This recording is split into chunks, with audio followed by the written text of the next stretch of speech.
Hello and welcome to this special edition of the Coach's Corner on Leominster TV. I'm Todd Robbins, joined by, as we say, Leominster High School head football coach Dave Palazzi, but today we get to officially introduce him as new Leominster High School athletic director, Dave Palazzi. Coach, congratulations, obviously, on the new position and designation. I know it's the position that you at least were looking for. When the opportunity came, it was a chance that you wanted to capitalize on. Yeah, I mean, absolutely. The city has given me so much in my life, and obviously, I don't owe them, really, I owe them a ton, to be honest with you. I mean, they've given me everything, put me in this position in my life, going to that high school, all the supportive teachers that I had, and molding me into what I become today. So, it's an opportunity for me to really give back from a sports perspective, and I'm very excited. I mean, things obviously in the city, if you've been, reading the papers, have happened so quickly at the top level of superintendent, our principal at the high school, as well as a number of other positions, Lorene moving downtown, Sapola, and things like that. So, it's a pretty exciting time, but I'm happy to be here, happy to oversee all the athletic programs, and we're going to do the best we can. The cliche is obviously when opportunity knocks, you have to be ready to answer that opportunity. But why now? Why did you decide when the opening came up this time around, it was your time to step into that role?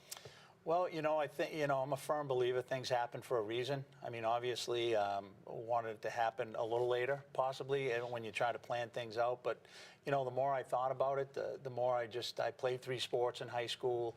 I've coached 2 different sports. And really, I think with the number of things I've done athletically over my course of my life, and the people that I've met, and the teams that I've coached and been involved with, and the parents, and just, I think there's a lot of myself that I can give back to the community and really help this entire city with getting our programs moving in the right direction, and trying to create an atmosphere of passion and discipline and dedication, and really, fire a number of our athletic teams up to create championship programs. I mean, this is Leominster High School. That's what I've always been about, and I feel, it's part of me, and I need to get that done for the community. Like I said, they've given me everything. I mean, I'm blessed to have been a part of this high school, and they've given me opportunity to, get a full scholarship in football. My whole education was paid for, so pretty fired up.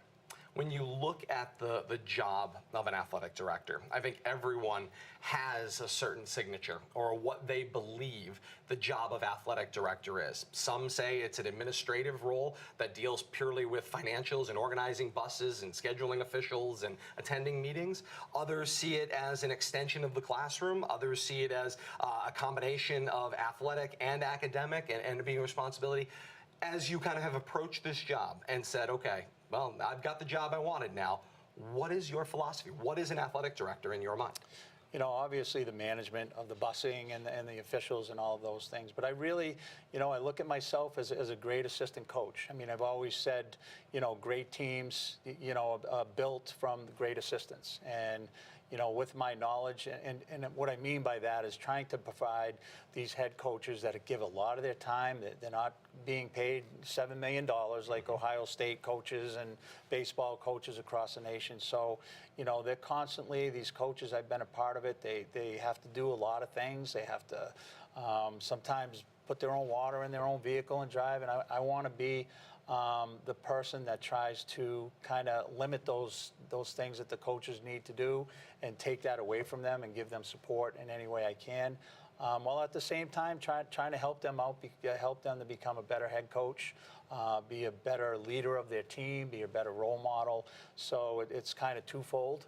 I think Lorene did a great job of that. I mean, she was tremendous in her organizational skills. So take some things that she had done there and just kind of put my own spin on it. But I really think the morale and becoming a champion, in the process of becoming a champion, I think that's important. I think every student athlete that we have at that high school needs to think championship and think, bringing that home. And it's not whether you win at the end of the season. It's more or less the process of what has taken place to become a champion. I mean, because we all know, everybody can't win, but it's the process that I think I want to hammer home to all these student athletes and the coaches, that these kids need to learn for the future and become great citizens and give back to Leominster.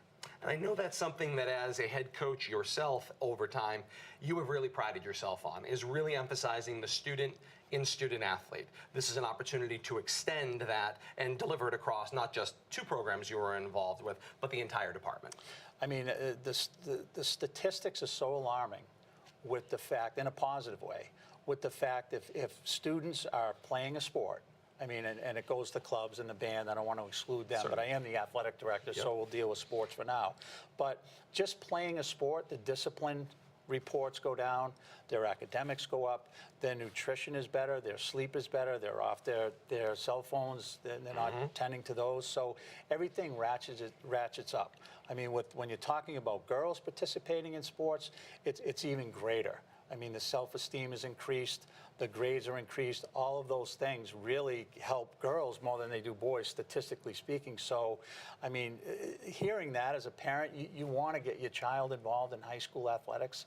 I know they have AAU teams and club sports, but the high school experience is something that you cannot take away. It will be with you for the rest of your life.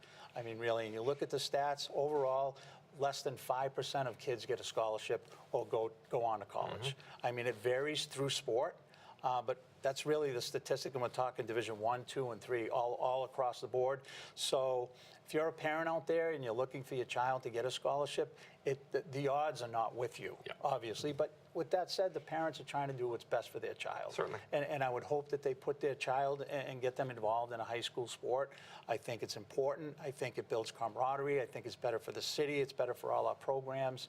And that's really the environment I want to create. I want every student athlete at that high school with every sport to say, I don't know what they're doing, but I want to be a part of that. And that's hopefully what I can accomplish. I want to talk a little more about participation in a minute, but you hit a little bit on the importance specifically of female participation in athletics. And obviously, over the last number of years, the involvement of female athletics as part of Leominster High School Athletics Department as a whole has certainly been questioned, and there were headlines over the years of things that have been pushed out, say in the last 5 years or so.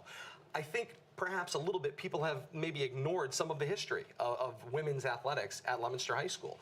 A number of 3-sport talented female athletes in times that maybe were even overshadowed a little bit and weren't brought to the forefront, although on television we have seen more 1,000-point female basketball players than we have male. I mean, the history is our female basketball program for 1,000-point scorers far exceeds that of their male counterparts.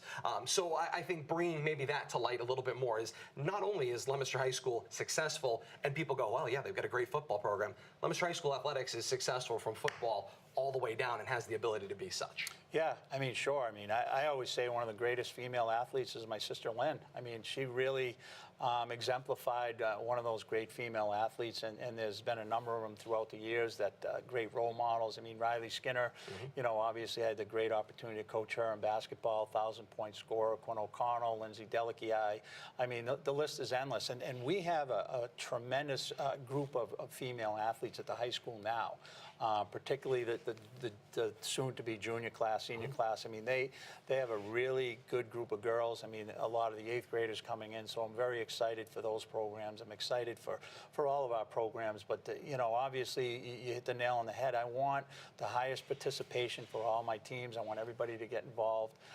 We have a large population of female athletes. I'd like to see that get driven up, more of those athletes participating. I mean, obviously, track and field is one of those, you know, track is a big thing. And, Certainly. you know, we need a track and a field, and we'll get to that. But that's a big portion of those opportunities, you know, they can take advantage of.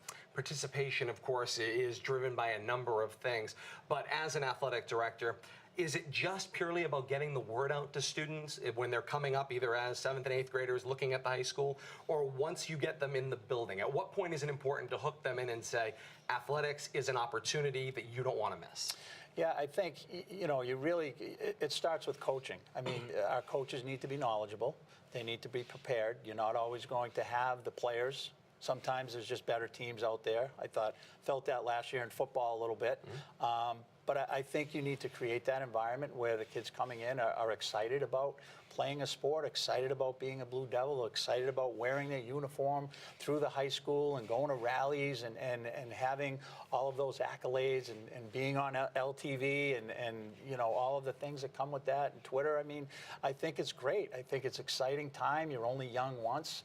And what better way to use to become accomplished or to build your character and a foundation for you to be successful in high school athletics? Because you need to be disciplined. You need to get your grades. You need to do the right thing when you're playing a high school sport. For me now, I mean, student athletes, are always, it's student first. They don't give out college awards that just say athlete. They all say student athlete. Yep. So, that's really what it's all about. It's about the passion of being a Blue Devil again, or for the first time, and just get it done. And being able to bring that, of course, tradition along the way. You're watching the special edition of the Coach's Corner here on Leominster TV. Todd Robbins alongside new Leominster High School Athletic Director Dave Palazzi. Coach, we can't ignore too far into this program as we go throughout the next hour and talk about kind of how the promotion to athletic director affects some other things down the line.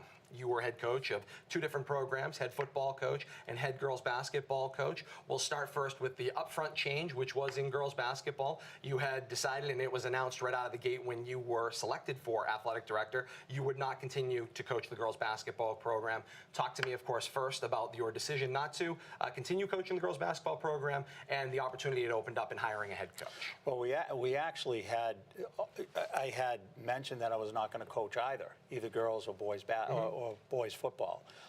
We put those out, opened those jobs up. We got applications for both football, for both basketball, and looked at and talked to some people and looked through some of the resumes. And lo and behold, the basketball job, who is now Rusty Fredericks as the head coach, we interviewed some people, and we felt he was a good fit.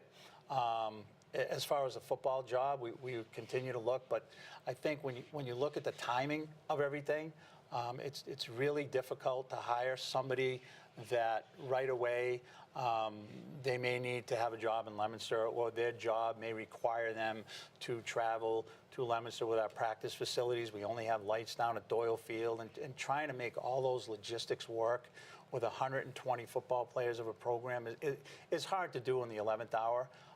We looked at that. We had people come in. We've spoken to people, and we just, it hasn't worked out at this point.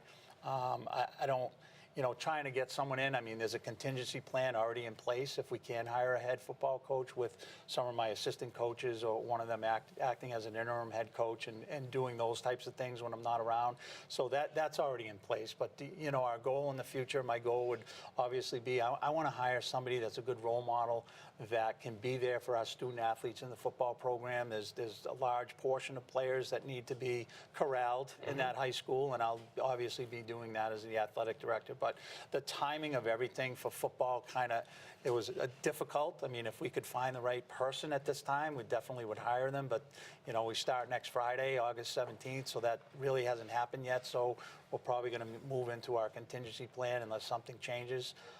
As far as the girls basketball program, Rusty was able to go and watch the girls play summer league and be involved and get an off-season program together and create relationships with all of those girls in his program and things like that. And just, I think football, I didn't stop coaching after Thanksgiving. I've been coaching and organizing weightlifting, and our assistant coaches has handled a lot of that. But it's really, I think people, sometimes it's hard to understand how much goes into coaching all sports, soccer, baseball.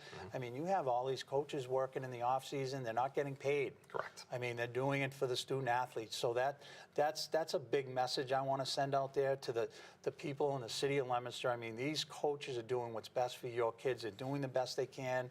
I obviously want them to do the best they can and become knowledgeable, but it is, to create a successful program, it creates a lot of time and effort. It's not a 3-month job.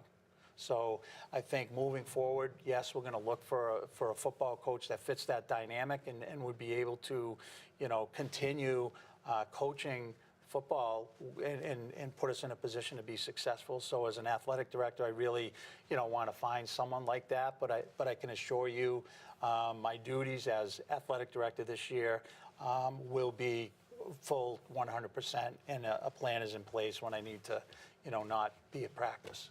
As we look at that process, I think you hit a nail on the head there in talking about it's not just a 3-month job. At a minimum, for a head coach in any sport, you're at least one season ahead. So if you were to look at spring, winter, and fall as your 3 athletic seasons, if you are a fall football coach, at a minimum, you're starting your off-season program the previous season during the spring with the students who aren't playing a spring sport. For some people, as you said, it's a year-round, it never stops job. Maybe they're working all 3 seasons, but really only coach that one sport because they need to organize, or they're seeing summer leagues, or they're getting out there and trying to meet younger students and encourage them to come to the high school. There are so many pieces that fall into that process, and I think to emphasize that again is not a bad thing. You are at least a season ahead of the season where you're actually playing in competition. Sure, and I think you're 100% right. And I think the best message here, I mean, we have a new superintendent, a new principal. Like, all of this happened like very quickly. Absolutely. And I think, and a new athletic director, and it happened so quickly. I think we've all kind of just looked at each other and said, hey, we're going to support each other, we're going to work together, we're going to make this work, we're going to do what's best for our student athletes. And I think that's the right approach. And I think anybody out there that doesn't think that is our approach, I think they're mistaken. I think we want to do what's best for all of our student athletes. And at this time, if I have to somewhat have some time coaching football just for this year and move ahead and put someone in that position that is going to help, I think that's probably what's best for the program at this time from an athletic director standpoint, unless Bill Belichick or someone just decides to retire and can show up every day in the morning. I mean, it's really difficult to find any coach, high school coach, because of jobs, because of where they're at. So, hopefully we can find somebody, within the next year or so. To clarify, what I'm hearing you say is emphasizing the importance of somebody in the building. So for somebody sitting at home saying, well, he's the athletic director now, we need a head football coach, and those are separate positions, okay. But if you're then going to argue that we should hire somebody who is from outside the community, is going to have to commute in after working a job in another location, in addition to finding the practice time and where they fit that slot, you just said, they need to be there to help wrangle that morning, whether it's organizing fundraising, or whether it's getting equipment for renovation, or whether it's handing out equipment, or getting new jerseys, or getting some notices out to students, or just getting them to know what the practice time is. Without that body in the building, that would probably put the program at a deficient situation. It would put them behind the 8 ball. To then say to you as athletic director, well, you're the athletic director, you can help wrangle that. My statement to that would be, then how is that different than with continuing with what your contingency is, which is having you remain as head coach, at least for the 2018 season, and then also have somebody that's going to assist with some of that process? Yeah, I don't think that the coach needs to be in the building, but I think if you look at other programs, I won't mention them, but I know of coaches that were not in the building. I mean, that's the best case scenario, but it's not a prerequisite for the job, for the hiring process. But I think it obviously has an impact on your program. I mean, I don't have statistical data, but I have examples that I could give of programs where coaches had traveled in from other jobs and not necessarily have had a job in the building. I mean, you need to have a job where you're going to be able to leave when you want to, have good assistant coaches that are in the building, and vice versa. So, I think those are important facets. You need someone to be a conduit between the head coach, if they're outside the building, and someone inside the building. And the best example I can give of that is John Andreoli. Even though it's St. John's and it's a private school, certainly. He doesn't teach at the high school, but he has people that are in that high school that, kind of do those types of things. So either or of those things. And Todd, to be honest with you, at the end of all this discussion, I just want what's best for all our teams. I want what's best for the football program, and hopefully we can do that. I truly mean that. I mean, I'm the athletic director. I don't want to hire a coach and have them lose, obviously. So we want to do the best we can, and I think at this time we're just going to work as best we can moving forward and do what's right for these kids, particularly the seniors that have worked so hard. And it's fair to say that when you look at what's best for, you said student athlete first. What's best for a student athlete right now is to create as much consistency as you can possibly create at this stage. Because typically the hiring season for any program of a head coach, ideal situation, is at least one season ahead. Or after the end of the season. Yes. Like last December or January or Right. February. Would be an ideal. And then they look for jobs and they change jobs and things like that. So we understand all that, but you're right. I mean, ideally, that would be what's best. So I think people may believe that I want to be the head coach and the athletic director for the rest of my life. This is my first year as athletic director. I've watched Lorene in action, and it's a lot. It's a difficult job, so I'm not going in this with any naivete, so to speak. I understand the job is big, and obviously it's going to have an impact with my fall. But I like to win, and I'm going to do whatever it takes, and I'm going to make it work. So, like I said, we're going to get some support from the high school, administration. I've already talked to Dr. Dubzinski, Steve. I call him Coach, but he's all in. It's all about the kids, so we're going to make it work.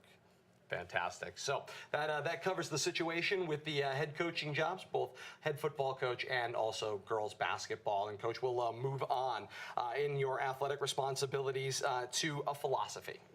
Everybody has a philosophy for their job, whether it's the person who is a custodian, whether it's the person who's a nurse, whether it's the person in the principal's office or the person in the athletic director's office or a teacher in a classroom. You bring a philosophy to this program.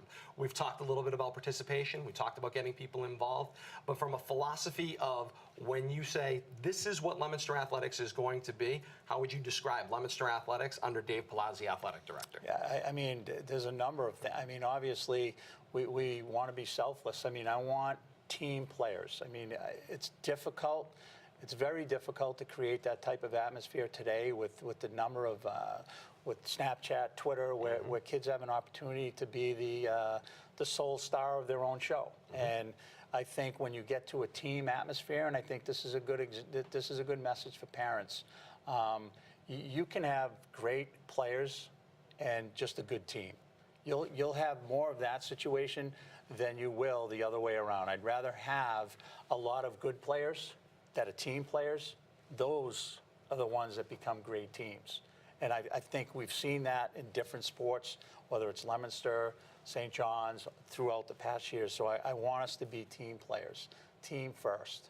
I want us to be respectful and disciplined, and I want us to be appreciative of what they have. I mean, I want them to be passionate about being a Leominster Blue Devil, wearing blue, and that's where it all comes from. I think if you start there with your passion for becoming a Blue Devil, that supersedes everything. And in order for that to happen, we have to create that environment with everything we do, from a physical standpoint, whether it be fields, whether it be trainers, whether it be assistant coaches, whatever we need to do to accomplish that's what I feel my job is, and I want us to embrace that. And I really, I want us to be the most knowledgeable coaches. I want us to work the hardest. I want us to scout teams. I want our players to know who they're playing, whether you're a freshman, a JV, varsity, boys, girls sport. If I ask you who you're playing, you better know the answer. And you better know who the best player on the other team is, and you better know the game plan. How are we going to win today? What is the game plan? If you don't have a game plan, it's not going to be good. Would you agree with that? Without question. I'm looking at your notes. You didn't show up without a game That's plan. right. There was some kind of a game plan for how we're going to go. And you mentioned that point of players not knowing, and it is true. Obviously, I'm in the classroom in another school district, and there are times where I will ask athletes, regardless of sport, hey, who are you guys playing today? And they're like, I don't know. We've got a game. I got to be on a bus at this. It blows my mind that you don't know from a preparation standpoint who you're playing on that day. Let me give you an example. And you're 100% right. And you can, I mean, different teams film games. Certainly. So football, it's vital. We watch film, and we have that for every sport. We have huddle, and we can watch every game. And you can watch opponents' games. If that doesn't happen, You can go on to the Telegram and Gazette. You can look at the leading scorers of each team, whether it be basketball, whether it be softball, how many runs are scored, the average run scored, the pitcher, how many strikeouts. You can make phone calls. You can call other coaches that you're friends with. All of those things. You can give your friend $20 to drive and watch and scout a game. I mean, we started out before Huddle. The program, we used to pay, coaches would pitch in to pay retirees to drive to Marlboro on a rainy Friday night to go watch them play Hudson. Yep. So I think that's my philosophy. My philosophy is if you're not prepared as a coach, then you're probably not going to be coaching very long, because I think parents expect us as coaches to be prepared and our kids to be knowledgeable and have the tools to be successful in a game. Once that doesn't happen, I think that's where you feel the negativity and you feel kids that don't want to play. And I think that's really what I want to bring. That's my philosophy from the top down. I mean, we got to be knowledgeable as coaches. I'm going to help with that. If we need some help, we'll do that. And just have some, authenticity and some respectability to what you're doing. I mean, I want everybody to have that type of a aura about them as a role model, as a coach. And I think once you get that, then kids will want to play for you and will become more successful. But, that's, I could go on forever about philosophy and things I want to instill, but that's pretty much the nucleus of where I want to begin, or the foundation. And I'm a firm believer, as are you, that whether it's athletics or, as you mentioned earlier, band or any form of extracurricular involvement, one, will help improve a student's feeling about just getting out of bed and getting into a classroom every day, and does help to improve their feelings about their high school experience, about their community and involvement. But what I'm really hearing is, when you're talking about knowing who you're playing, knowing what the priorities are, knowing how you're going to go about doing it, I'm hearing life skills. That sounds like preparation to get the job done, whatever that job may be. That can apply in a classroom, that can apply in an athletic field, that will apply in college, and it will definitely apply on a job. Yeah, I agree. And I was humbled this year, and I'll give you a very good example. We were primarily a zone team in basketball because of our players and who we were playing. And before the game, Coach Barnaby and I decided to go to a man-to-man defense. So Skinner and Hutchinson said, Coach, well, who are we covering? What numbers? Who do you want me to cover? And Coach Crutchfield used to write down the numbers of who they were going to defend. I mean, he's predominantly a man-to-man. Certainly. But, I mean, that was a humbling experience for me, because I was just like pick up, looking out there at the size of the girls, and I knew who the best players were, and I kind of matched them up. But that was a moment that I was unprepared, and I didn't like that feeling. So, that's kind of what I'm talking about. It's happened to me, and I understand, but it didn't happen a second time. We knew who we were going to cover. Coach Barnaby and I went to Neshoba one night. We scouted Neshoba, and they had a freshman on that team. All she did is hit threes. She hit 9 threes, but she was a freshman. She didn't really dribble that well and stuff like that. So going into the game, we knew where she was, and she hit 2 3-pointers at the end in the fourth quarter, which were big, but we knew going in. I mean, those are some of the things that we talk about in our preparation, whether it's soccer or basketball or baseball or football or softball, those types of preparation things that give your kids the edge. I know new initiatives are so important when you're coming into a job. You've got priorities, you've got things you want to see happen. We talked a little bit about philosophy, but initiatives can't be mentioned enough. And I don't want to bury this note that I just got handed any longer.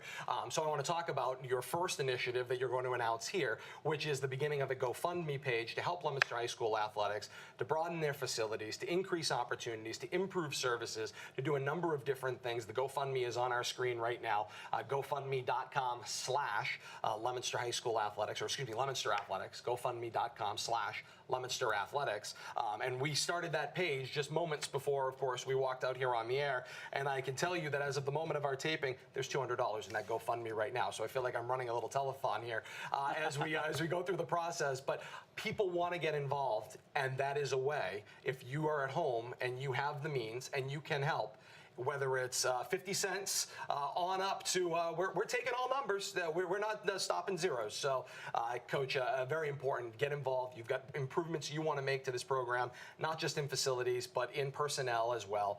And money is the way to do it. Yeah, maybe money, the way you frame that, money is a way to do it. I think I would frame it, I mean, I don't want to politicize anything. We all know in this city, we know the struggles of finances. Certainly. We know the state finances and how they support things, and everybody does the best they can. It's always been the Leominster way. I've been here, you know, a part of this community since I was born. I went to Leominster High in '80, and I'm still here. So, you know, I don't want to do the quick math on that, but, you know, I'm coming out swinging. I'm an offensive guy, and I think I want to give our student athletes, I want them to understand that I'm going to do everything I can do for every student athlete in that building, whether these funds go to a number of things. I mean, you know, an athletic trainer, assistant head coaches for varsity sports, you know, our baskets in the gym. I mean, and this is probably a moneymaker in the future. Our divider goes down the middle of the gym. Yep.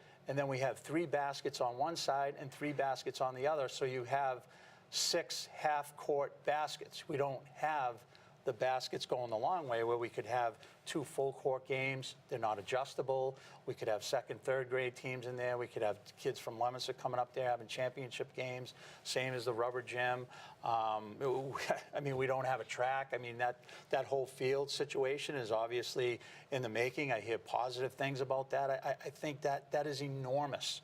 I mean, if you really look at the realities of what we're doing here, and I have, we have a girls field hockey team which plays 90% of their games on turf.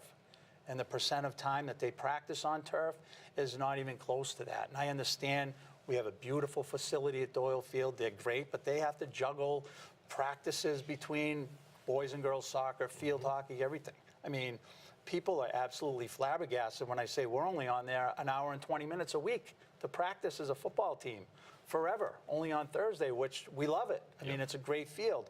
But I think when you look at that, we really, I mean, and we're working towards it. I'm an advocate. We need those fields behind the high school so we can give these teams an opportunity to practice on those fields and give it an even playing field. And I'm not saying that in any negative way against anybody. But, you know, I use field hockey. I mean, it's apples and oranges. You're practicing on grass, and then you get on turf, and the spin on the ball and the way you pass and the way you run up the sideline with the ball, it's a huge difference. And soccer, they play on both, and every team plays on both grass and turf. But those are just a few examples.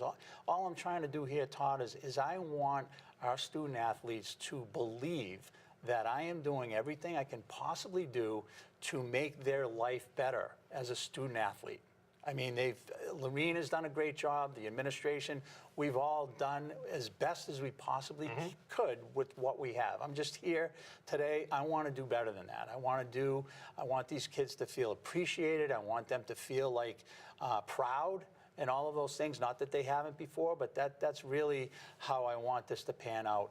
It's nothing against anybody, but you know, you guys put me in this position, so this is the road we're going down, and that's hopefully it's a success. I know there's a lot of people out there that have played basketball that have gone on and been great successors, but you know, just ask yourself, you know, where would you be today without a Leominster High School education? All the relationships that you had, from Ed Walsh to Pete Michaels to Dom Ciccolini to, you know, Bob Healy and all my teachers who were big supporters of me as a student athlete, and all of those things. I think, you know, we all understand where we're at, but we're just trying to drive, you know, some funds so we can kind of filter all of them down in one way or another to all these student athletes to make their life a little better. I want to put that into a frame. You mentioned field hockey as an example, who plays their home games at the very least and most of their road games on turf.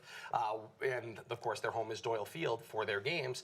You're also juggling at that same simultaneous moment. You have all your varsity sports and your JV programs that are going to play on that turf at Doyle Field. So that is boys and girls soccer, that is field hockey, and that is football on Fridays, at least X number of times during the season. You're trying to get all of them into that one location, which has created the opportunity, obviously, or the need to practice in other locations. For field hockey, that location is directly behind the former Carter Junior High School, now a construction site. Right. It is not as wide as their field. It is certainly not the same surface. Obviously, the practice nets are not in the condition that their game nets would be in. There's a number of things, and that is one small example of the importance of an initiative like this. And the biggest thing is the track. Yes. I mean, not having a track program, or a track, I mean, I think the coaches have done an unbelievable job. Coach Marino, Coach McNamara, just an incredible job. Kids running through hallways, and you know, it's really time. And I know that the field is in the making, and I think that would just be fantastic. I mean, if you look at it, we don't have a field house. Everybody in our league has a field house. Mm-hmm. Fitchburg is able to, in the winter, run their winter track. Their football program is involved. They're lifting. They're running track. I mean, we're at different places throughout the city, and it's gone on for years. We've made it work. But I think whatever we can do to really sit down and say, let's realistically look at what we have for these programs, because in essence, Todd, if you have half your population playing a sport in high school, those kids are going to be on a better path of success just by playing a sport. And that's really where I'm coming from when I'm talking about this. So, you know, I know a number of the things are in the works, but, you know, you ask anybody that played a sport in Lebanon, so what would you like to have had change, whether softball, a nice field, hopefully is going to go in the back. It's another one. You know, soccer, girls soccer, boy, all of them can. Lacrosse now obviously is a lacrosse sport that's growing. Lacrosse is another one. So all of those things, I think we just want to try to infuse or inject with some positive things happening. And I think people, maybe because they don't see the cliche how the sausage is made, the track team indoors in the winter, I remember this as a student and have been up there now to cover basketball games, and I've crossed through this. They practice stops and starts and running and what have you inside the hallways of the building. That's not an athletic facility. It works, it gets the job done, but I would say in this, you know, city, there's two projects I've heard about for the better part of my, not just adult life, but better part of my life when I was aware: police station and a track. And when it became evident that the track was not going to be part of the Doyle Field project, that it was going to be relocated to the high school, that's been like that, oh yeah, we want to do that project, and oh yeah, we want to do that project, and then another priority always comes up. As an athletic director, that's got to be that. When I walked in your office the other day, the sketch is on the pin board directly behind your desk. Yeah, so you look at it every morning. Absolutely, and I know they're working towards that, and I hope it gets done. I mean, I think I'd be remiss to say, I mean, that the businesses in this community and the people in this community have supported booster clubs for various teams. Certainly. They've donated. They've been incredible. So that's already going on. We're just looking here to infuse the entire athletic program. Again, hopefully we can raise some funds to try to get some support for some of these varsity programs with additional coaching and any type of apparatus we can purchase, any of those things. In our budget, we're in pretty good shape as far as, you know, and things like that, which is a complex issue when you have all your fields are different. You got to bus kids, so, you know, I think that's the biggest challenge for me. But you know, we're just excited. Hopefully we can do some of these positive things and you know, make these kids feel proud. Every little bit helps. And the great part about GoFundMe, of course, you don't have to be, some people want to help or want to get involved. They don't know quite how. Maybe they don't want the publicity with it. They want to be able to do it anonymously. This is that opportunity. GoFundMe.com/Leominster Athletics for you to get involved, and you can be a part of the growing dollars involved with that right now. Coach, we'll continue on with new initiatives. Obviously, we've talked about facilities. You've mentioned a little bit about wanting to, of course, increase services, whether it be athletic trainer, assistant coaches, and the like. As you look out over the department right now, obviously, I'm sure on your first day you sat down, took a deep breath, and went, okay, yep, I own this now. What is the state of the Leominster High School athletic department? Well, I think, you know, Loreen's asked all of the things that I want. She's asked for every Certainly. year, and it's always, you know, priorities, and we got to start somewhere. So, you know, I think we're in a pretty good spot. I think we had, you know, if you're looking at playoff teams, I think 3 of our teams made the playoffs last year, which, you know, definitely has to improve. I think we had some teams that struggled, football being one of them. And, you know, but with that said, I think we had a lot of young student athletes that are very good athletes, both boys and girls. I think most teams played young lineups. So, you know, I foresee us as doing much better this year, maybe hopefully doubling our playoff participation, moving that to 6. I think that would be a good goal. But, you know, again, it's not really about making the playoffs. I think it's the journey to how do you create championship habits? How do you do everything that it takes to become a champion? Like, what is the process? And I think if you have that attitude, that you're going to see at the end, you're going to have more teams involved in the playoffs. But I think, we have a lot of coaches that have college experience. I mean, that's incredible. I mean, if you look at that, I mean, Coach Hatfield played college, Coach Crutchfield played college, Coach Kelly played college, Coach McCaughey played college, Coach Barnaby played in college, I played in college. I mean, you have Division I, II, and III coaches as played as athletes. So they've played at the next level. So I think definitely there,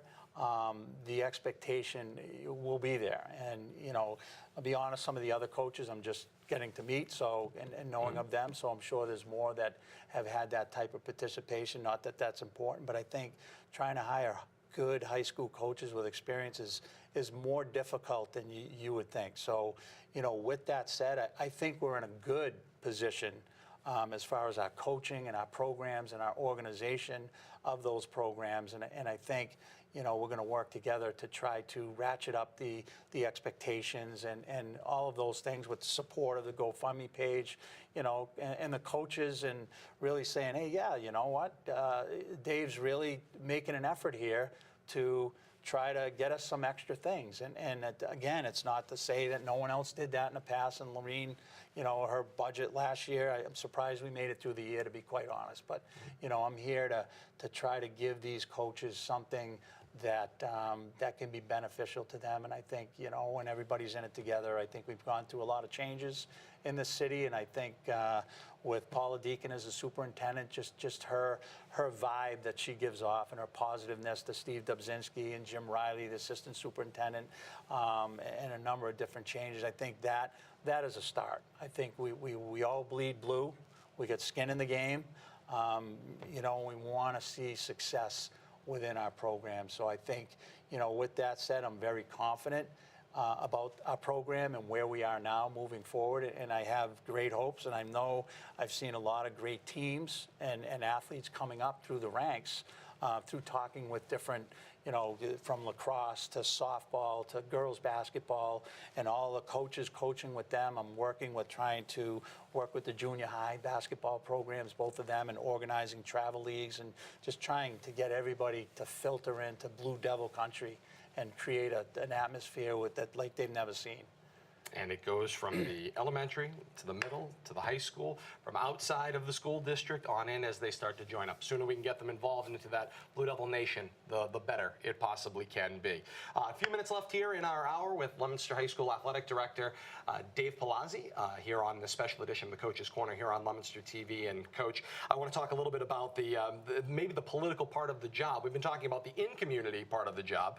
Then there's the when you have to leave the community and get involved with, obviously, whether it's the Massachusetts Interscholastic Athletic Association, those favorite four letters, MIAA for those at home, and then obviously the Midland-Wachusett League, which is the league that Leominster participates in for their league matchups. And without boring people with the Venn diagram of how those two items intertwine with each other, the bottom line is you're the liaison between Leominster and those organizations. How do you see yourself stepping into that role now, kind of almost being an ambassador and going out and having to get involved with that United Nations-esque process of having to work together as schools who want to individually be successful but have to work together in order to be successful? Yeah, and I think we spoke a little bit about this, where I've been involved in coaching for so many years. I think when you get to this point in your life, you understand that, how other people's jobs are, and you understand them from that perspective. So you approach things like that, and you don't come in, with guns ablazing and things like that. So, I think I have a lot to offer with some of my thoughts, whether it be playoff systems or how things are done in the MIAA, whether it be any sport, how they do basketball or, lacrosse or football playoffs or grading systems. I mean, we all been talking about it for years. I mean, the Walker system as opposed. If you see a sheet that has the Walker system on it, can you just grab that for me while you're at a meeting? I'd really love to see it. I didn't want to get you fired up, but I mean, I think those are some of the things, and obviously I have my thoughts certainly on those types of things. I've the playoff schedule, I think we spoke about this. My wife just said, well, you're good with numbers. Why don't you just create a system that's fair? Yep. And which I thought I did. So hopefully presenting some of those things where you take the guesswork out of it. But, I think the MIA does what's best for student athletes. They do the best they can. But I think some new blood in there and some new ideas. I mean, we have a lot of younger coaches and their thoughts and ideas and everything. You know, obviously you need to change and adapt as you move forward in time. And I think I can be that type of person that can bring that to the table. If I have to say the hallmark of what I'm seeing here, whether it's in the district or what's going to be going on in your forward face outside of the district, if I had to sum up the Palazzi era in the first so many weeks, passion. Passion is what you're bringing to the table, and I think that makes all the difference in the world. Yeah, I mean, I think you can't, you know, I'll give you an example. My daughter was going to a basketball camp, and they played knockout, and one of the second graders won $1. And my daughter was pretty upset that she didn't win $1. She said, "Daddy, I want to win $1 tomorrow." I said, "Well, you have to practice. And before you practice, you have to be passionate about the game, because if you're passionate about something, you'll work harder at it, and you'll believe in it, and you'll want it." So until that passion exists in your life, whatever it is, it could be playing an instrument, you need the passion to be successful. Other than that, it's just leisure time. You're just leisurely enjoying something. You're having fun doing it. And I want to separate the fun from the passion. And I want the passion to be first. And when you're passionate about something, you have all of those fun, enjoyable moments. And I think you see a lot more success. So, you know, that's really what I want to instill in all these athletes. And I believe that that's the right approach from day one. Just be passionate about what you do. And when you do that, you can't lose. Coach, thank you so much for being here. New Leominster High School Athletic Director Dave Palazzi joining us here on this special edition of the Coach's Corner. Before we wrap up, I want to take this opportunity to throw out some things going on there. We are, of course, on the horizon of things coming down the pike to start the 2018-2019 school year and the athletic year as well. And 2018-2019 is an opportunity for us here at Leominster TV to celebrate our 20th anniversary of coverage of Leominster High School athletics dating back to the fall of 1999. We have some specials planned and in the works at this time that you'll be starting to see on the channels of Leominster TV and on demand at Leominster.tv. The first is 20 games for 20 years that will be coming up in the last week of October and running all throughout the months of August, September, October, and into the start of November, reviewing 20 games from 1999 all the way to 2017. So you're going to want to stay tuned for that. Facebook for more information on that as well. That will be followed up by a countdown of Thanksgiving games starting from 1999 and again going all the way to 2017, the 19 Thanksgiving Day games that have been broadcast here on Leominster TV. That will start on the 2nd of November, and you can stay tuned for that in the coming weeks as well as we celebrate this history all the way on into next year. And although the staff here at Leominster TV doesn't know this, I'll tell you first. If this goes as well as we're hoping to see the winter sports as well and try to review 20 of those games from 1999 to 2017 as well. As we go back into our archive, this phenomenal archive that has been cultivated by Carl Pemerini and Jack Selly and the rest of the staff here of all of the television coverage that we have done, and bring that back to light with Leominster Athletics and seeing that pride and passion back on television. So stay tuned for more information on that in the coming weeks. Coach's Corner will be here as well throughout the season, as well as some programming to help highlight, along with Athletic Director Dave Palazzi, all of the great things that are going on in Leominster High School athletics. So you're going to want to stay tuned for that. Thank you so much for joining us on this special edition as we get set for the start of the 2018-2019 school year, this special edition of the Coach's Corner. For our producer, Kate Robbins, Bradley Bedard, and the rest of the staff at Leominster TV and Leominster High School Athletic Director Dave Palazzi, I am Todd Robbins. Thanking you so very much for joining us, and until next time, so long, everybody.